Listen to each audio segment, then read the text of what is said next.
Database पढ़ रहे हैं हम, तो अपने मन से बिल्कुल डर निकाल दीजिए। सबसे इजी चीज़ है डेटाबेस, ठीक है। अब डेटाबेस क्या है, उस पर जाने से पहले हम छोटी छोटी चीज़ें डिस्कस करेंगे। पहले तो सबसे पहले पढ़ेंगे हम डेटा क्या है। एनी रॉ फिगर और फैक्ट। आप चाहो तो इस वीडियो को देख सकते हो, डाउनलोड कर सकते हो, नहीं तो साथ के साथ नोट्स भी बना सकते हो, short and sweet notes for exam preparation. Any raw figure और फैक्ट क्या कहलाता है, डेटा। अब ये क्या होता है any raw figure and fact, ये यानी इसका कोई वजूद नहीं होता, क्योंकि ये ओनली रॉ फिगर और फैक्ट है, फैक्ट पे आधारित है। यानी सेंस, जैसे मैंने मन में कुछ सोचा तो वो कहीं उसका अस्तित्व नहीं है, वो जो मैंने सोचा है वो एग्जिस्ट नहीं करता है भाई, वो लॉजिकली एग्जिस्ट कर रहा है लेकिन फिजिकली एग्जिस्ट नहीं कर रहा है, ठीक है। फील्ड क्या होती है, सिंगल पीस ऑफ इंफॉर्मेशन। जैसे कोई मैंने बॉक्स बनाया और उसमें मैंने लिख दिया ये है, तो वो क्या बन गई, फील्ड हो गई वो। रिकॉर्ड क्या होता है, कंप्लीट सेट ऑफ फील्ड। यानी मैंने रॉ और कॉलम से बहुत सारे बॉक्सेस बना दिए और उसमें मैंने कंप्लीट सेट लिख दिया किसी स्टूडेंट के बारे में, student ID, student course, student first name, student second name. तो वो पूरी लाइन और बॉक्सेस जो होंगे, जो कंप्लीट सेट है किसका, फील्ड्स का, यानी जो बॉक्स है उनका कंप्लीट सेट है। ये बॉक्स है और ऐसे कंप्लीट सेट है, तो ये पूरा कंप्लीट सेट क्यों कहलाएगा, क्योंकि इसमें सारी जो इन्फॉर्मेशन है वो सारी है, इसलिए वो क्या कहलाएगा, record, complete set of fields. File किसे कहते हैं, कलेक्शन ऑफ डेटा। जब बहुत सारा डेटा इकट्ठा होता है और वो कोई इन्फॉर्मेशन बनता है तो वो क्या बनती है, फाइल बनती है। जैसे मैंने नोटपैड खोला, नोटपैड में मैंने कुछ लिखा और सेव कर दिया कंप्यूटर में, तो वो क्या बन गई, एक फाइल बन गई, ठीक है। ज़्यादा डीप में जाने की जरूरत नहीं है, बस जो बता रहा हूँ ऐसे ही आप याद करना, ठीक है।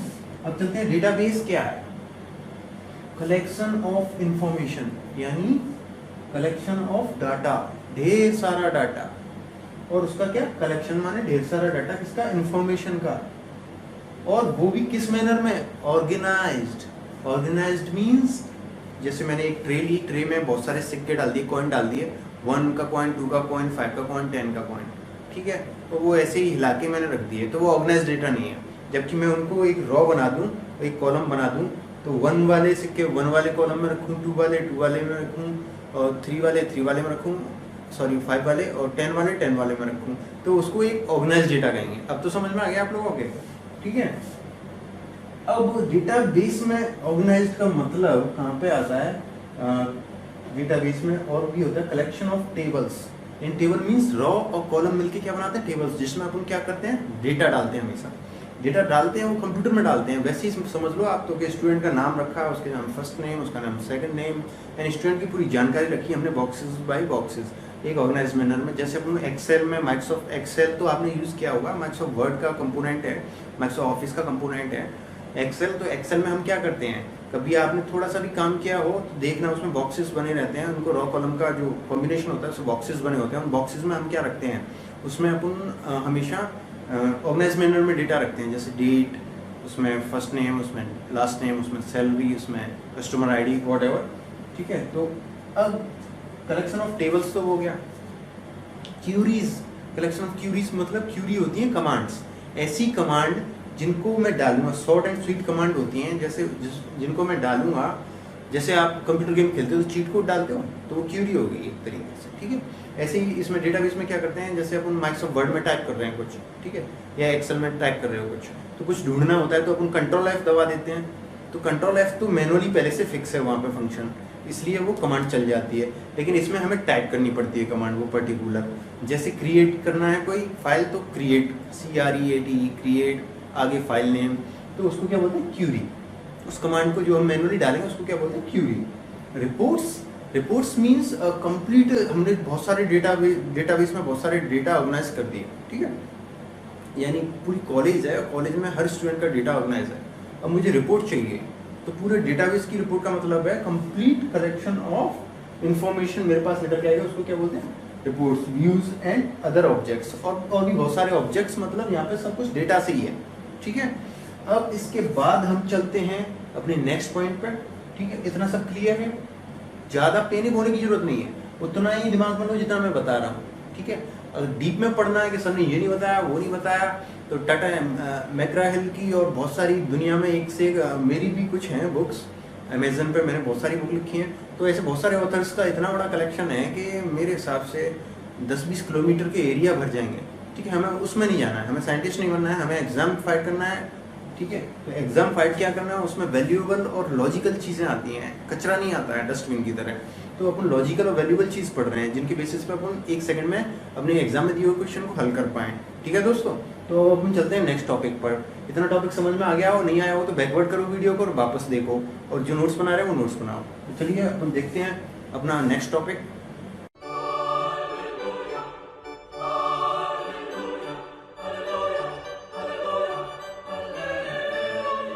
तो दोस्तों अपना अगला टॉपिक है DBMS ही फिर से। अभी हमने डेफिनेशन पढ़ी, वो देसी डेफिनेशन थी, एक सेंसेबल डेफिनेशन भी ये है, इसको भी पढ़ लीजिए। DBMS यानी database management system is a computer software. हमको पता है कंप्यूटर सॉफ्टवेयर है, ये अलग से डालना पड़ता है कंप्यूटर में। ठीक है, is a computer software application that interacts with end user and other application।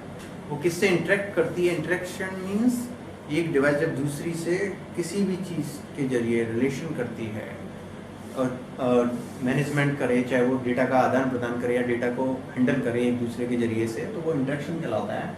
तो वो इंटरेक्शन किसके साथ कर रहे हैं? एंड यूजर के साथ और अदर एप्लीकेशन के साथ। दैट्स मीन्स जैसे कि ले लो फॉर एग्जाम्पल बैंक में हम सब जाते हैं, हमने देखा वो कंप्यूटर टक टक टक टक हम पैसे निकालते हैं, तब भी टक टक, चेक क्लियर कराना है टक टक टक टक। वो क्या लफड़ा है? उनके कंप्यूटर सॉफ्टवेयर में फिनेकल का इन्फोसिस ने एक सॉफ्टवेयर बनाया बैंकिंग के लिए जो अपने इंडिया में चलता है, उसका नाम है फिनेकल। तो उन्होंने फिनेकल एक डेटाबेस बना दिया, बहुत बड़ा डेटाबेस है फिनेकल, उसमें बहुत सारी कमियां हैं, खामियां भी हैं, छोड़ दी हैं इन्फोसिस वालों ने। तो उस फिनेकल में अपन वो बैंक एम्प्लॉय काम करता है, उसमें अपना यानी सारे जो बैंक के कस्टमर्स हैं उन सब का डेटा है, name, address, proof, last name, first name, date of birth, sign, photo और बैंक बैलेंस और कब कब विड्रॉ किया, कब कब कहाँ से, ATM डिटेल्स, व्हाटएवर, सारी डिटेल्स वो किस में सेव करके उन्होंने उस डेटाबेस में पर्टिकुलर।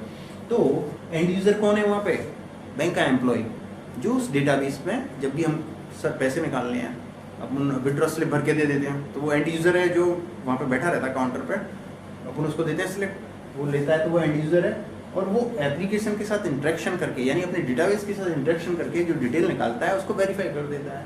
तो सिंपल सी बात है, एक कंप्यूटर सॉफ्टवेयर है डेटाबेस मैनेजमेंट सिस्टम, जिस पे एंड यूजर क्या करता है? इंटरेक्ट्स किसके साथ? एंड यूजर के साथ करता है डेटाबेस, और या फिर एंड यूजर डेटाबेस के साथ करता है। और अदर एप्लीकेशंस मींस आजकल जैसे आप सेल फोन पे कई सारी ऐप भी डाउनलोड कर ली हो आपने, जैसे माई एस बी आई बडी और PNB ऐप है, और बहुत सारी बैंक हैं जिनके आजकल उस पर गूगल प्ले पर बहुत सारे ऐप्स भी हैं, वो उनके उस डेटाबेस से हटके ऐप हैं, लेकिन वो इंटरेक्शन किससे करते हैं, वो कहाँ से इन्फॉर्मेशन लाते हैं? वो भी इसी से कनेक्ट है, फिनेकल से। जैसे बैंक का अपन एग्जाम्पल ले रहे हैं, वो भी फिनेकल से है, पर वो अलग एप्लीकेशन है, लेकिन फिनेकल अलग एप्लीकेशन है, पर डेटा का परमिशन दे रखा है उसने फिनेकल से एक्सेस करने के लिए, जिससे अपन ऐप पे भी अपन जो भी चीज़ें वो कर पाते हैं। ठीक है दोस्तों, इतना समझ में आ गया होगा आपके। पर्पस क्या है इसका डेटाबेस का? तो सबसे पहला पर्पस तो यह कि बहुत सारा डेटा है अनऑर्गेनाइज्ड मैनर में पड़ा हुआ, उसको हमने ऑर्गेनाइज्ड मैनर में डाला, वो भी लॉजिकल, और उसको डिजिटल बना दिया हमने। यानी समझ गया हम डिजिटल का मतलब है? पहले क्या है, रजिस्टर में लिखा करते थे बैंकों में एम्प्लॉय, घर भर गए, कमरे भर गए, गोदाम भर गए, उनके वेयर हाउसेस भर गए। तो उन्होंने सोचा यार इतने डेटा को हम लाएं कहाँ? तो उन्होंने जब कंप्यूटर का इन्वेंशन हुआ तो छोटी छोटी आजकल टीवी में हार्ड डिस्क आ गई हैं, टीवी से भी अच्छी सुपर बाइट में आ गई, तो उन्होंने क्या किया, एक वेयर हाउस का पूरा डेटा एक छोटी सी हार्ड डिस्क में डाल दिया। That's the management of data. तो उन्होंने डेटा को डिजिटलाइजेशन कर दिया। डिजिटलाइजेशन के बाद उसका एडमिनिस्ट्रेशन भी तो चाहिए भाई, तो उसका एडमिनिस्ट्रेशन कौन करता है? हमेशा DBA मीन्स डेटाबेस एडमिनिस्ट्रेटर। अब पर्पस क्या था इसका? Administration of large data. बहुत सारा, किसी भी कंपनी के पास डेटा हो या हमारे पास डेटा हो या XYZ फलाने के पास डेटा हो, तो उन्होंने क्या किया, उसका एडमिनिस्ट्रेशन करने के लिए डेटाबेस का यूज़ दिया, बहुत सारे डेटा का एडमिनिस्ट्रेशन करने के लिए। एडमिनिस्ट्रेशन मतलब मैंने आपको बता दिया, उसको ऑर्गेनाइज्ड मैनर में उन्होंने एक सॉफ्टवेयर के जरिए, डेटाबेस सॉफ्टवेयर के जरिए ऑर्गेनाइज कर लिया उन्होंने, ठीक है।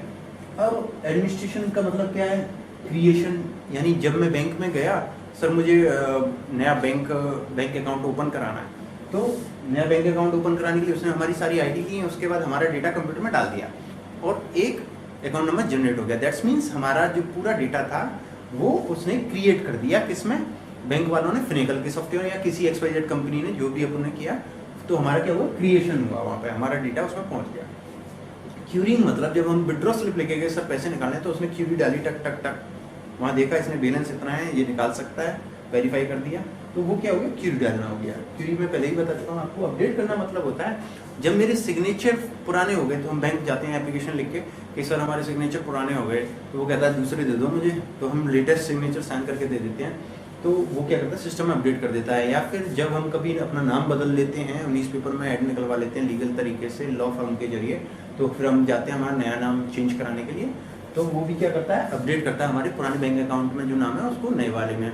या फिर हम मेरे खाते में, जैसे मेरे बैंक अकाउंट में जैसे 5 मिलियन यूरोस पड़े हैं या फिर वॉट एवर जो भी पड़ा है, तो लेटेस्ट जैसे मेरी सैलरी आई, तो मेरा जो बैंक अकाउंट में सैलरी आई तो 5 मिलियन यूरोस बढ़ गए, यानी उसमें सैलरी और आ गई मेरी, तो क्या हुआ, डेटा अपडेट हुआ, ठीक है। तो डेटा अपडेट रैंडमली होता रहता है जब जब उसमें रिक्वेस्ट आती है, ठीक है। सिक्योरिटी मीन्स डेटाबेस में ऐसे ले लो आप, बहुत अच्छा, मैं देसी तरीके बता रहा हूँ आपको। तो जो सिक्योरिटी का मीन्स है यहाँ पे डेटाबेस के लिए अपन को क्या करना है कि जैसे डेटाबेस, अपने इंटरनेट बैंकिंग के लिए एप्लीकेशन डाला, इंटरनेट बैंकिंग बहुत सारे लोग आप में से फैमिलियर होंगे, बहुत सारे नहीं होंगे, उनके लिए एक और एग्जांपल बता दूंगा। लेकिन जिन्होंने इंटरनेट बैंकिंग ले रखी है, तो वो क्या करते हैं, अपने घर पे अपने कंप्यूटर लैपटॉप पर ही जाके पूरा बैंक खोल लेते हैं और ट्रांजेक्शन कर पाते हैं, ठीक है। लेकिन वो सिर्फ अपने अकाउंट में पर्टिकुलर चीज़ ही कर पाते हैं, हर किसी चीज़ को वो अपडेट नहीं कर सकते या हटा नहीं सकते। जैसे ATM में गए वो, तो ATM में उनको पता है कि हम सिर्फ अपना पासवर्ड डालेंगे, अमाउंट सेलेक्ट कर सकते हैं, पासवर्ड डाल सकते हैं और विड्रॉ कर सकते हैं, इसके अलावा और कुछ नहीं कर सकते वो ATM में। तो वो लिमिटेशन बना रखी है, यानी उन्होंने SS ग्रांट दे रखी हैं, यानी कौन से यूज़र को, रिटेल यूज़र को, कॉर्पोरेट यूज़र को, किस यूज़र को उन्होंने कौन सा ग्रांट दे रखा है, परमिशन दे रखी है डाटा एक्सेस करने की डेटाबेस से। जैसे मैं ATM में गया, मैंने ATM लगाया, ठीक है, तो मैंने अपना ATM पिन डाला, तो पिन में क्या, पिन डाला तो XXXX लिखा आता है, यानी मुझे परमिशन उन्होंने नहीं दे रखी कि मैं जो डाला है पिन मेरा या किसी और का, उसको देख पाऊँ मैं प्रॉपर तरीके से। जैसे मेरा पासवर्ड है 1111 ATM का, तो मैं जब भी उसमें पुट करूँगा तो वो XXXX लिखा आएगा या स्टार स्टार स्टार स्टार लिखा आएगा। तो मुझे, यानी फिनेकल सॉफ्टवेयर के डेटाबेस एडमिनिस्ट्रेशन ने परमिशन नहीं दे रखी कि मैं प्रॉपर तरीके से डाटा को एक्सेस कर पाऊँ या ग्रांट कर पाऊँ। वो फिनेकल का डेटाबेस एडमिनिस्ट्रेटर या फिर वो ऑर्गेनाइजेशन डिसाइड करेगा कि किसको कैसा परमिशन ग्रांट करना है और कैसा नहीं करना है, ठीक है। अब जो फेमस DBMS हैं, बहुत सारे DBMS हैं, दुनिया भर के DBMS हैं इस दुनिया में, लेकिन जो फेमस हैं उनके बारे में अपन एक सरसरी निगाह डाल लेते हैं। SQL, MySQL आप जानते होंगे, SQL 1970 में EF कोड, एजर F कोड जो भी नाम है उसका, उसने 1970 में IBM लैब में, सेंट जोस में लैब में इसको इन्वेंटेड किया था। और एक सन कंपनी थी ना पहले, सन सिस्टम्स, सन के वो भी आते थे पहले ऑपरेटिंग सिस्टम, फिर सन बाद में ओरेकल बन गई, ओरेकल कंपनी को खरीद लिया उसने, सन ने। सैप भी बहुत फेमस डेटाबेस है, हाना कंबार भी, ठीक है, हाना, और SQL लाइट भी है, ठीक है दोस्तों, SQL light, IBM DB2 ETC, बहुत सारे हैं, ठीक है। एक हमने सरसरी निगाह मारी है आज के टॉपिक पे। अब अपने नेक्स्ट टॉपिक पे चलते हैं। इस टॉपिक में किसी को परेशानी हो तो मुझे कमेंट में लिखे, मैं उसको वापस समझाऊंगा, एक और वीडियो डाल दूंगा। आप लोगों की समझ में आना चाहिए, कोई भी कन्फ्यूजन है आपको इंजीनियरिंग की बुक्स में से, डेटाबेस से, या किसी भी बुक से, सॉफ्टवेयर इंजीनियरिंग से, ऑपरेटिंग सिस्टम से, नेटवर्क से, ABCD किसी भी टॉपिक से आपको इश्यू है, तो मैं आप सिर्फ कमेंट में मुझे बताएं, मैं आपके लिए वीडियो बनाऊंगा। जब तक वो समझ में नहीं आ जाएगा मैं छोड़ूंगा नहीं आपको। बेसिकली मैं फेमस हूँ, जो बच्चे हिंदी मीडियम से आते हैं और गाँवों से आते हैं और BTech करते हैं, MTech करते हैं, उनको बहुत परेशानी आती है, ये सब फंडा उनको नहीं पता है, ठीक है। CBSE वाले तो फिर भी कवर कर लेते हैं। तो मैं प्रोग्रामिंग भी उनको देसी तरीके से पढ़ाता हूँ, इसलिए तो मैं फेमस हूँ। मेरे अपने देसी तरीके हैं, जब तक समझ में आना चाहिए, कैसे भी आना चाहिए बच्चे के में, ठीक है। तो अपने नेक्स्ट टॉपिक की तरफ चलते हैं दोस्तों।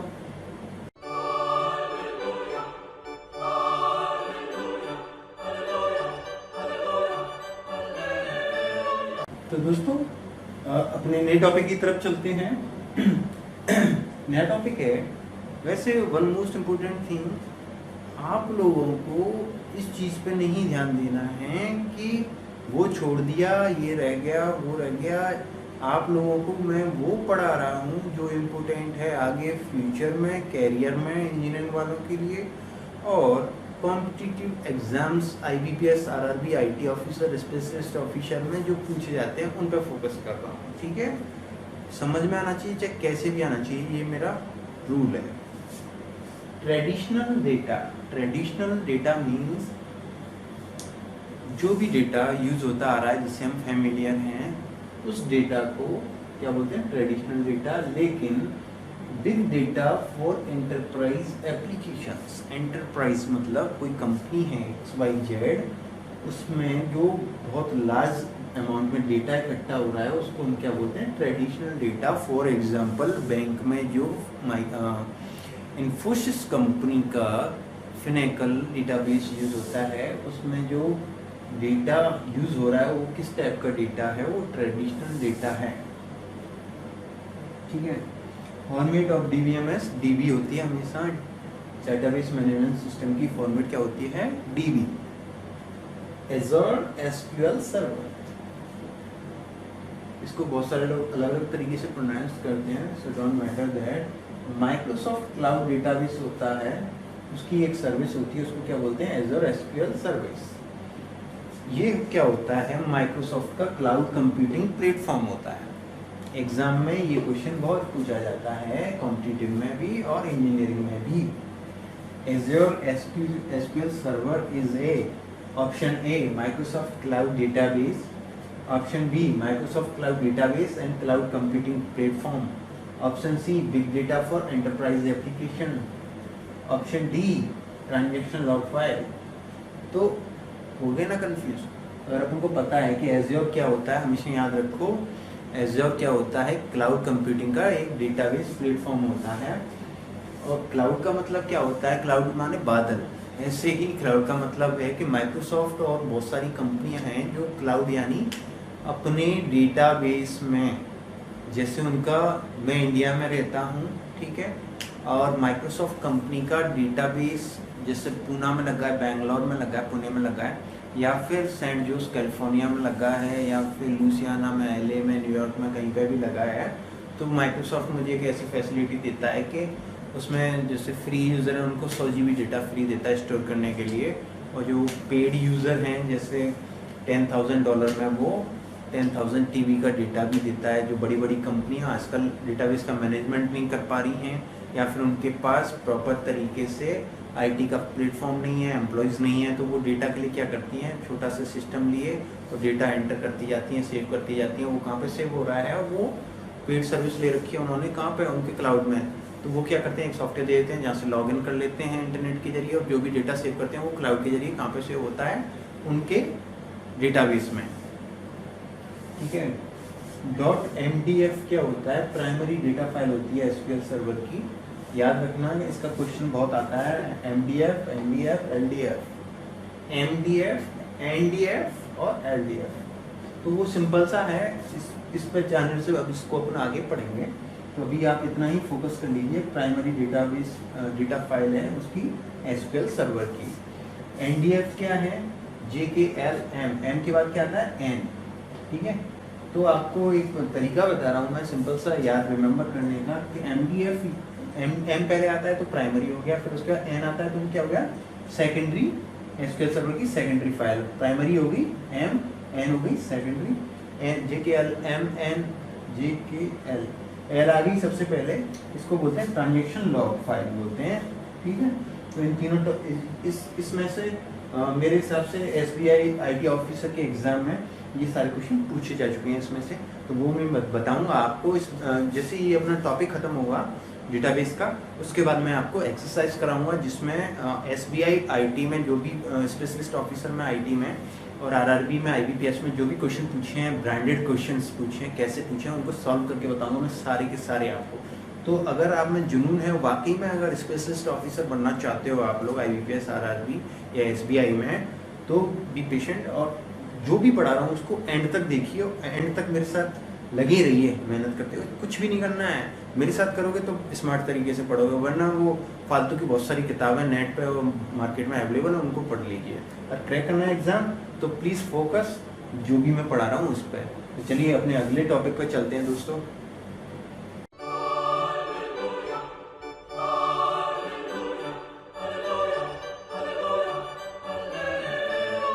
तो मेरे प्यारे दोस्तों, फिर से अपन अगले टॉपिक पे आ गए। यहाँ पे है डेटाबेस सिग्मा। ये बहुत अच्छा क्वेश्चन है, एसबीआई आईटी के एग्जाम में पूछा गया, एमटेक गेट में भी पूछा गया, और ये पिछली बार यूजीसी में भी पूछा गया था कंप्यूटर साइंस वालों के लिए। बहुत अच्छा क्वेश्चन है डेटाबेस सिग्मा। मैं तुमको वही स्मार्ट क्वेश्चंस पढ़ा रहा हूँ जो आपको जीनियस बनाएंगे, जो आपको एक्स्ट्रा ऑर्डिनरी बनाएंगे, जो आपके करियर में काम आएंगे, चाहे वो प्राइवेट सेक्टर में हो या गवर्नमेंट सेक्टर में हो, जो आपकी नॉलेज को बताएंगे। जब आप किसी को कचरा तो दुनिया को पता है, पर अपन क्रीम पढ़ रहे हैं, ठीक है दोस्तों। तो यहाँ पे देखिए डेटाबेस सिग्मा क्या है, blueprint of how the database constructed, यानी ब्लूप्रिंट बोलते हैं किसी भी चीज़ को बनाने से पहले, उसका जैसे घर बनाते हैं उससे पहले उसका मैप बनाते हैं अपन, तो वो क्या है उस घर का ब्लूप्रिंट यानी प्रोटोटाइप। ब्लूप्रिंट है डेटाबेस सिग्मा। क्या होता है? Blueprint of database constructed, database को किस तरीके से मैनेज करना है, डिज़ाइन करना है और हैंडल करना है, यानी उसका जो ब्लूप्रिंट बनाते हैं वो पहले, वो क्या कहलाता है? डेटाबेस सिग्मा कहलाता है। Database data warehouse, data warehouse को याद रखें, ये क्वेश्चन बहुत अच्छा है। अभी ये बहुत अच्छे लेवल का क्वेश्चन है। आई मीन माइक्रोसॉफ्ट में पूछा गया, मैंने माइक्रोसॉफ्ट का ऑनलाइन इंटरव्यू दिया था, उन्होंने मुझसे पूछा था कि what do you understand by DW and DWH. W बोलते हैं वहाँ पे, डब्ल्यू को डब्ल्यू नहीं बोलते, वो डब्ल्यू बोलते हैं। तो उन्होंने मुझसे पूछा था DW, what do you understand by DW and DWH. तो मैं कंफ्यूज हो गया था, लेकिन मैंने उनको बता दिया था, मुझे याद आ गया था। तो आप लोग भी याद रखिए इसको। Use to analyse and reporting of data. Data warehouse क्या होता है? डाटा को एनालाइज करने के लिए और रिपोर्टिंग करने के लिए, और ये बिजनेस इंटेलिजेंस का कोर कंपोनेंट होता है। किसी भी बिजनेस के लिए उसका जो डेटा का जो सिस्टम हैंडल करने का है, जो उसकी इमेज बनी हुई है, जैसे माइक्रोसॉफ्ट का एसएस है, एक्सेल है, तो वो कोई भी बिजनेस का कोर कंपोनेंट होता है, डेटा वेयर हाउस होता है। वो क्या करता है? डेटा को एनालाइज और रिपोर्ट। ठीक है दोस्तों। डीबीए क्या होता है? डीबीए बहुत अच्छी पोस्ट होती है, जैसे सॉफ्टवेयर इंजीनियर होते हैं वैसे ही डाटाबेस एडमिनिस्ट्रेटर होते हैं, जो डेटा पे ही काम करते हैं बस। जैसे फिनेकल है, जब आप किसी बैंक में आईटी ऑफिसर बन जाएंगे तो आपको हो सकता है डेवलपमेंट में लगा दें, हो सकता है सिस्टम एडमिनिस्ट्रेशन में लगा दें, हो सकता है डाटाबेस एडमिनिस्ट्रेशन में लगा दें। डाटाबेस एडमिनिस्ट्रेशन में अगर आपको लगा देंगे वो, तो इन्फोसिस कंपनी के द्वारा बनाए गए सॉफ्टवेयर फिनेकल जो सारी बैंकों में चलता है, उस फिनेकल में भी लगा दें आपको, टीम के साथ के डेटाबेस को एडमिनिस्ट्रेशन में लगा दिया। ठीक है। इनकी सैलरी बहुत अच्छी होती है प्राइवेट सेक्टर में। यहाँ पे इंडिया में कुछ नहीं होता है, इंडिया में तो सबका सब कचरा है। फॉरेन में बहुत अच्छे सैलरी पैकेज मिलते हैं। मेरा एक दोस्त है जिसको शायद $85,000 सैलरी मिलती है, डीबीए की पोस्ट पे है वो। ठीक है दोस्तों। तो डेटाबेस एडमिनिस्ट्रेटर की क्या रिस्पॉन्सिबिलिटी होती है? वो डेटा का ब्लूप्रिंट तैयार करता है डेटाबेस का, यानी डिज़ाइन करता है उसको, उसका कंस्ट्रक्शन करता है और मेंटेनेंस भी करता है, यानी बैकअप लेना, अपडेट करना, डिलीट करना। कोई यूज़र है बैंक में, वो मर गया, सपोज वो डेड हो गया, डाइड हो गया वो, तो उसके बाद क्या करेंगे? उसका अकाउंट तो बंद करना पड़ेगा, या फिर पुलिस सीबीआई की रेड पर गई उसके अकाउंट पे, तो वो खाता बंद करना पड़ेगा। तो बंद करेंगे तो उसको डिलीट करना पड़ेगा वो खाता। तो delete, construction, maintenance of database. ठीक है दोस्तों। तो इसके साथ हम ज़्यादा दिमाग पे लोड नहीं लेना है, बस आप मेरे साथ चलिए तो समझते चलिए। अगर समझ में नहीं आ रहा हो तो आप मुझे कमेंट में लिखिए, मैं आपके लिए अलग वीडियो बनाऊंगा। और यहीं पे कंफ्यूजन है तो वीडियो को वापस फॉरवर्ड कर लीजिए। जियो फोकट में नेट दे रहा है, धुआंधार खर्च करो उसको। ठीक है। तो अपन अगले उस पर क्वेश्चन पे चलते हैं। अभी एग्जाम आने वाली है तो इस पर ज़्यादा फोकस करते हैं। तो let's see what's is our next topic.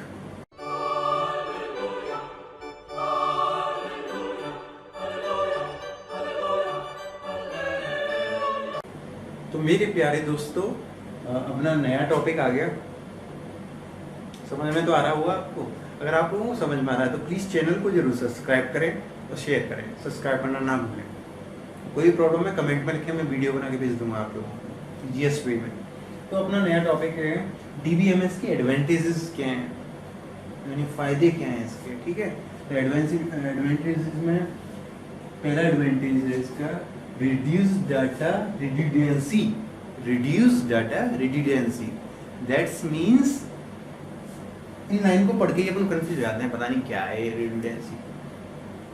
एसडीडीपी बोलते हैं इसको, यानी सेम डाटा डिफरेंट प्लेसेस की, यानी उसमें हमारे डेटाबेस में 1 लाख टेबल बनी हुई है। टेबल मीन्स बट 1 लाख एम्प्लॉइयों का, या फिर 1 लाख बैंक में, जैसे बैंक का एग्जांपल ले लो, 1 लाख कस्टमर है बैंक के, तो 1 लाख के लिए अलग अलग टेबल बनी हुई होंगी, ठीक है।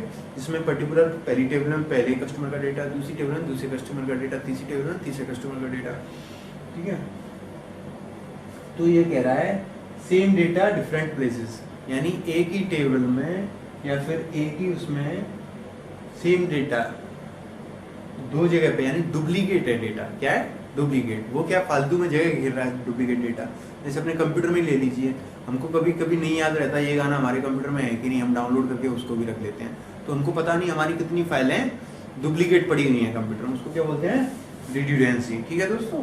अगला टॉपिक है elimination of inconsistency. Elimination of inconsistency यानी सेम फाइल, इसमें तो डेटा था, इसमें फाइल आ गई, सेम फाइल डिफरेंट फॉर्मेट और डिफरेंट प्लेसेस, यानी कोई सेम फाइलें, यानी एक जैसी फाइलें डिफरेंट फॉर्मेट में होंगी, फॉर्मेट डिफरेंट है और डिफरेंट प्लेसेस में पड़ी हुई है। उसको क्या बोलते हैं? इनकंसिस्टेंसी। उसको क्या करता है? कम करता है। एक तो ये फायदा है, एक डुप्लीकेट फाइल को, पहला वाला क्या था? डुप्लीकेट फाइल्स को, डुप्लीकेट डेटा को, डुप्लीकेट डेटा रखने के चांसेस बहुत कम हो जाते हैं डीबीएमएस में। ये उनका इसका एडवांटेज है। दूसरा था कि same file different places different format में होती है, तो उसको भी एलिमिनेट करती है ये। तीसरा है data sharing. Data sharing means इसका एडवांटेज है, जैसे अपन को इंटरनेट बैंकिंग दे दी बैंक वालों ने, तो वो अपना पर्सनल डेटा किसके साथ शेयर कर रही है? पर्टिकुलर हमारा डेटा हमारे साथ शेयर कर रही है, यानी बैंक का डेटा हमारे साथ शेयर कर रही है। ऐसे ही हम कोई भी चीज़ लेते हैं, जैसे मॉल में से, वॉलमार्ट में से अपन ने कोई चीज़ खरीदी, उसके बाद वो अपन को रिसिप्ट देता है। रिसिप्ट क्या है? पर्टिकुलर रिकॉर्ड जनरेट होती है, तो वो अपन को पर्टिकुलर डेटा शेयर करने के लिए देता है, जो डीबीएमएस में पर्टिकुलर फंक्शनिंग होके आया है, ठीक है दोस्तों। और अपना अगला टॉपिक है integrity. Data integrity means data की एक्यूरेसी, यानी शुद्धता। कितना शुद्ध दूध होता है, जैसे सारी दुनिया का दूध ही सारा फर्जी है, सब मिलावट करते हैं, लेकिन हमारा डीबीएमएस कभी मिलावट नहीं करता। ये हमें एकदम शुद्ध एक्यूरेट डेटा उपलब्ध कराता है, ठीक है दोस्तों। अगला टॉपिक है backup and security, sorry backup and recovery. इसमें एक और फीचर होता है, जैसे अपन बैकअप तो बहुत सारे लोग जानते होंगे, बहुत सारे अभी भी नहीं जानते होंगे कि बैकअप कैसे बनाते हैं कंप्यूटर में, ठीक है।